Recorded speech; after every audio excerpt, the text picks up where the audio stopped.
وعلى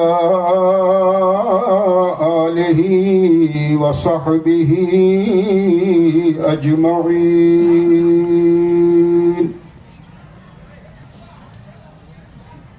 أما بعد فأعوذ بالله من الشيطان الرجيم. بسم الله الرحمن الرحيم. إن صلاتي ونسكي ومحياي ومماتي لله رب العالمين.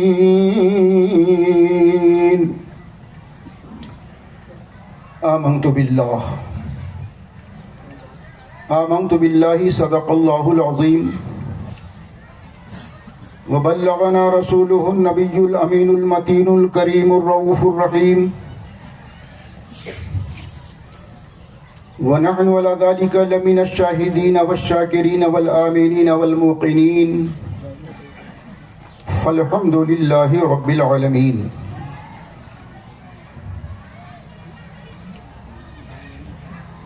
محترم حضرات، آپ تمامی حضرات کو عید الاضحیٰ کی پرخلوص مبارکباد.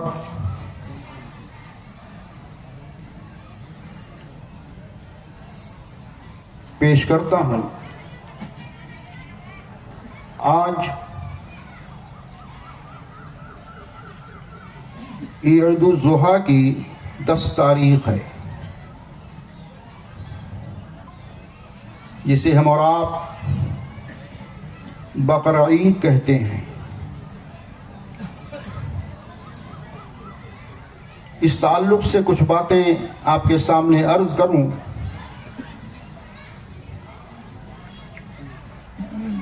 آئیے ہم اور آپ سب مل کر اپنے اور ساری کائنات کے آقا و مولا سید عالم فخر بنی آدم تاجدار دو عالم روحی فدا جناب محمد الرسول اللہ صلی اللہ تعالی علیہ وسلم کی بارگاہ بے کس پناہ میں بآواز بلند جھوم کر درود پاک کا ہدیہ پیش کریں. اللہم صلی علی محمد وعلی آل محمد کما صلیت علی ابراہیم وعلی آل ابراہیم انک حمید مجید. اللہم بارک علی محمد وعلی آل محمد کما بارکت علی ابراہیم وعلی آل ابراہیم انک حمید مجید. صلی اللہ علی النبی الامی وآلہ صلی اللہ علیہ وسلم. صلاۃ و سلام علیک سیدی حبیبی یا رسول اللہ صلی اللہ تعالی علیہ وآلہ وسلم. حضرات، اگر میری آواز روڈ تک جا رہی ہے تو ان تمام حضرات سے میری گزارش ہے، انشاءاللہ ٹھیک 9 بجے جماعت ہوگی. حضرات، ہر کام ایک مقصد کے تحت ہوتا ہے. کوئی سا بھی کام ہو، بلا مقصد بلا وجہ کوئی کام نہیں ہوتا. اور اگر کوئی بلا مقصد بلا وجہ کام کرتا ہے تو اسے پاگل کہا جاتا ہے.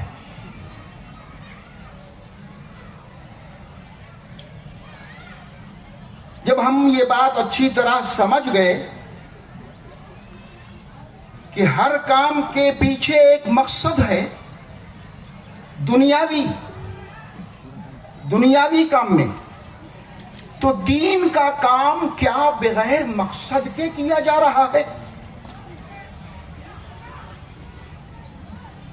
اگر آپ نے آج میرے اس موضوع کو سمجھ لیا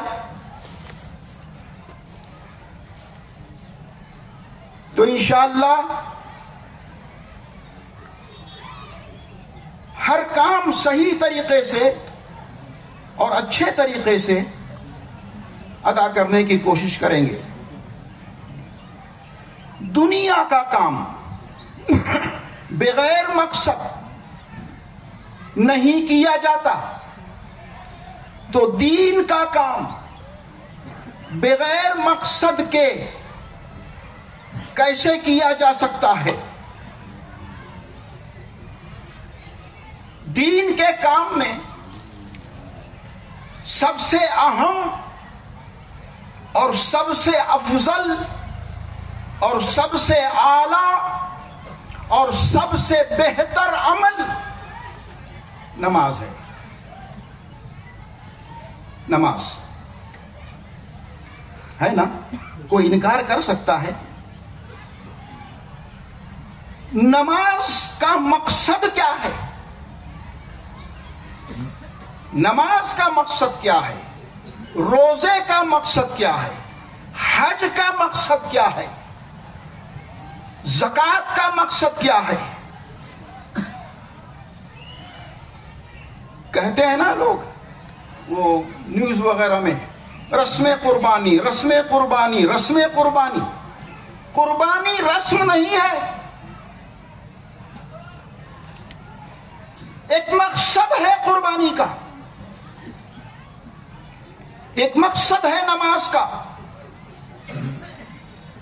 ایک بات اور سمجھ لیں، عبادت کا پہلا مقصد ہے خدا کو راضی کرنا. عبادت کا پہلا مقصد ہے خدا کو راضی کرنا.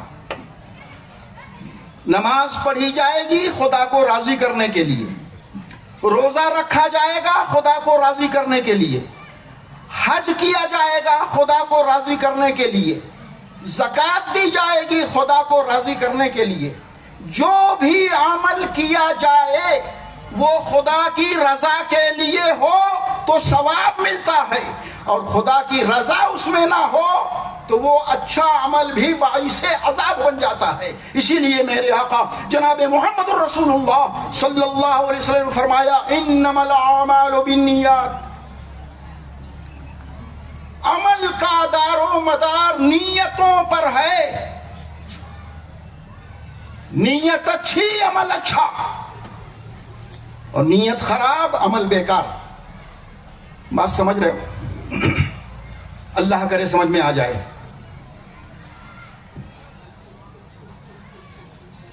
تو عبادت کا پہلا مقصد ہے خدا کو راضی کرنا.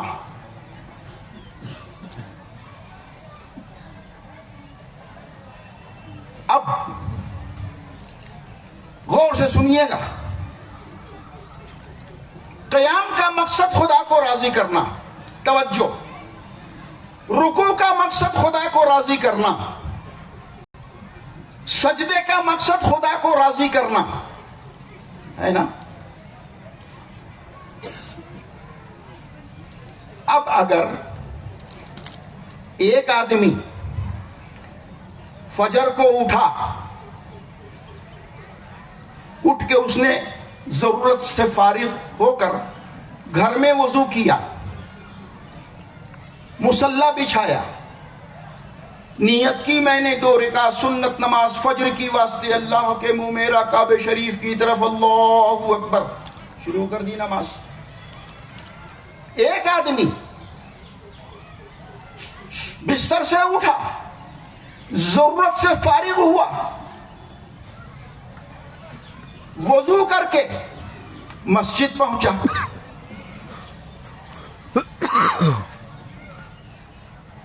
اس نے بھی وہی کام کیا.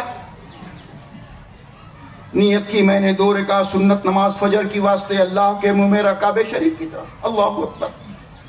اقامت ہوئی، جماعت میں شامل ہوا.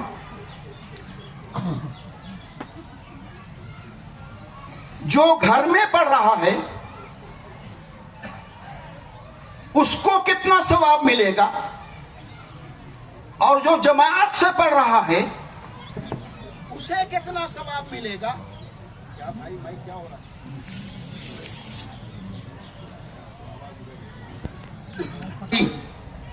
2 رکعت سنت پڑھا، 2 رکعت فرض پڑھا.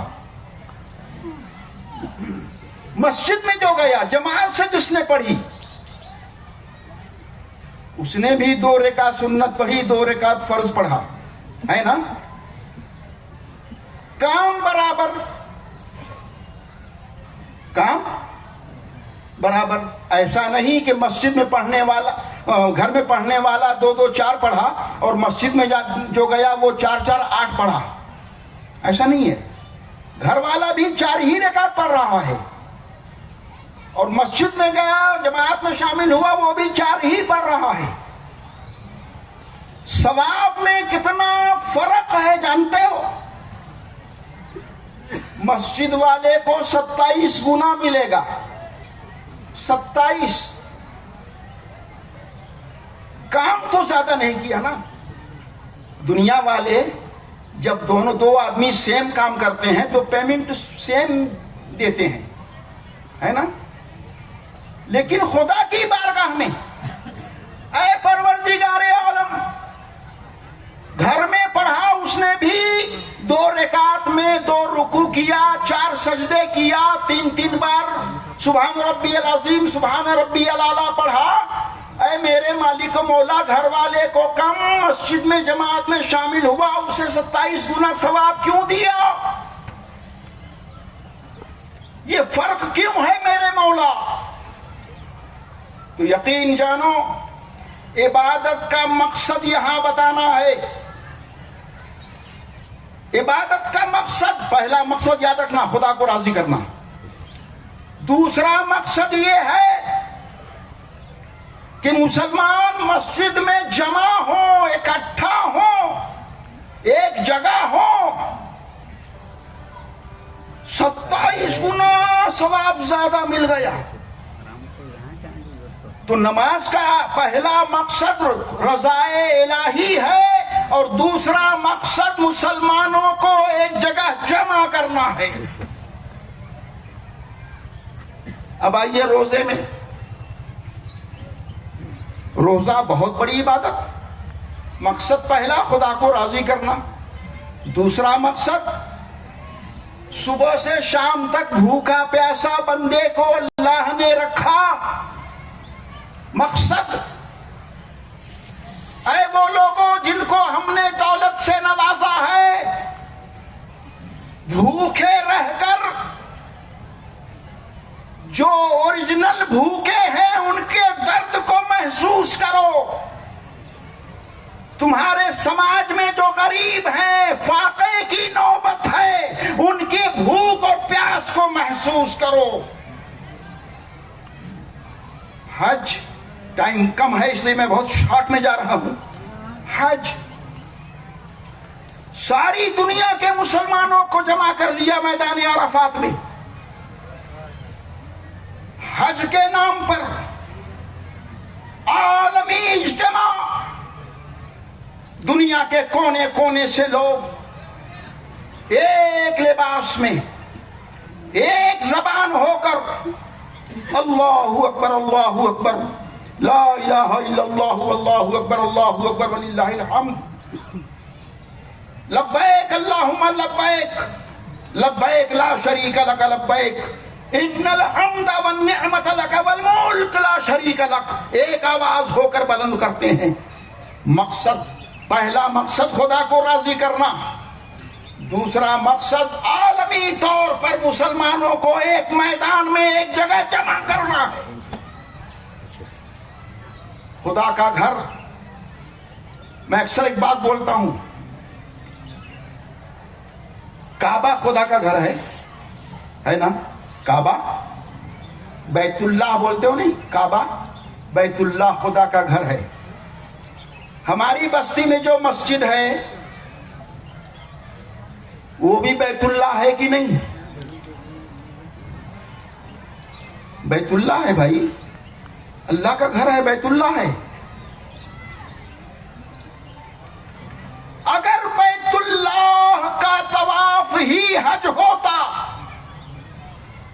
تو ہر شہر کے لوگوں کو حکم دے دیا جاتا کہ اپنے اپنے محلے میں جو بیت اللہ ہے اس کا طواف کر لو۔ مگر میدان عرفات میں ایک جگہ مسلمانوں کا عالمی اجتماع منعقد کرنا خدا کو پسند تھا، اس لیے اللہ نے حج کو عبادت بنا دیا۔ حضرات، قربانی وہ عمل ہے، رسم کے طور پر قربانی نہیں چلے گی۔ قربانی جب کرتے ہو تو اس کے پیچھے ایک مقصد ہے، اور مقصد یہ ہے کہ جس طرح ایک بوڑھے باپ نے بوڑھے باپ نے اپنے بچے کے گلے پر چھری چلائی تھی،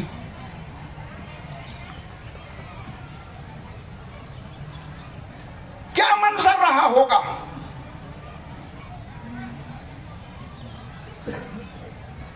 مسلمانوں، دین کے لیے جو کرنا پڑے کرو۔ ابراہیم علیہ السلام نے امت کو یہ پیغام دیا کہ دیکھو دیکھو، بڑھاپے کی حالت میں خدا نے اولاد سے نوازا، اور کیا کہا؟ یا بنی انی ارا انی اذبحک فانظر ماذا ترى، اے میرے بیٹے، میں نے خواب دیکھا ہے کہ میں تجھے ذبح کر رہا ہوں۔ قرآن کہہ رہا ہے، قال یا ابت افعل ما تؤمر، اے میرے ابا جان، وہ کر جائیے جو آپ کو حکم دیا گیا ہے۔ ستجدونی انشاءاللہ من الصابرین، آپ مجھے صبر کرنے والا پائیں گے۔ باپ اور بیٹے کا یہ منظر قرآن نے بیان کیا اور امت کو پیغام دیا کہ جب ایک باپ خدا کی رضا کے لیے بیٹے کو قربان کر سکتا ہے تو تم اپنے خدا کو راضی کرنے کے لیے برائی سے دور کیوں نہیں جا سکتے؟ فتنوں سے دور کیوں نہیں جا سکتے؟ جھوٹ سے دور کیوں نہیں جا سکتے؟ شراب نوشی سے دور کیوں نہیں جا سکتے؟ زناکاری سے دور کیوں نہیں جا سکتے؟ اپنے برے عمل کو قربان کرو اور قربانی کرو، قربانی قبول ہوگی۔ اور برا عمل سر سے پاؤں تک بھرا ہے، چند ہزار روپے کا جانور لا کے ذبح کر دیا، یہ کیا قربانی ہے؟ مسلمانوں، قربانی کا مقصد ہے اپنے جیون میں چینجنگ لانا، اپنے آپ کو بدلنا۔ کب تک گناہوں کے دلدل میں پھنسے رہو گے؟ کب تک جھوٹ و فساد کے دلدل میں ڈوبے رہو گے؟ کب تک شراب و زنا کے عادی بنے رہو گے؟ کب تک دھوکہ اور فریب کے چنگل میں پھنسے رہو گے؟ آج جانور کے گلے پر چھری چلاؤ، ساتھ ساتھ اپنے اس برے خیالات اور برے اعمال کو سامنے رکھ کر یہ سوچو کہ آج میں اسے بھی ذبح کر رہا ہوں اور قربانی کے بعد ایک اچھا اور سچا مسلمان بنوں گا انشاءاللہ تعالی۔ اللہ تعالی ہماری سب کی حج کی، ہم سب کے قربانی کو قبول فرمائے، اور عالم میں جہاں جہاں سے بھی جتنے مومن مومنات حج کے لیے گئے ہیں، مولا ان سب کے حج کو قبول فرمائے۔ حضرات، نیت سن لیجیے۔